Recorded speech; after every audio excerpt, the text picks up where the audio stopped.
Kalol highway પર auto house નામની કંપનીમાં લાગેલી આગ બાદ હવે મોટો ખુલાસો સામે આવ્યો છે।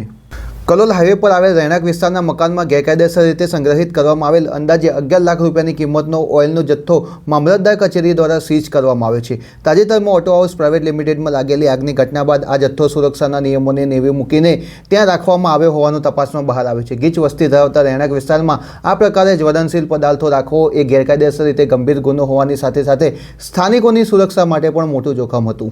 ગુમતીબેન અમૃતલાલ પટેલ છે, એમના રહેણાંકના મકાનમાં ઓઇલનો જથ્થો મળી આવેલો, જેની અંદાજિત કિંમત 11,08,000 હતી।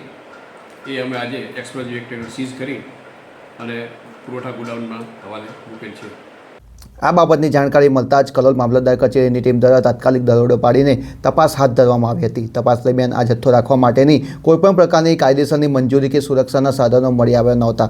પરિણામે તંત્ર દ્વારા 11 લાખની કિંમતના આ ઓઇલના જથ્થાને ઘટના સ્થળે સીઝ કરી દેવામાં આવ્યો હતો। તંત્ર દ્વારા આ જપ્ત કરાયેલા તમામ મુદ્દામાલને હાલમાં સરદાર બાગની સામે આવેલા સરકારી ગોડાઉનમાં ખસેડવામાં આવ્યો છે।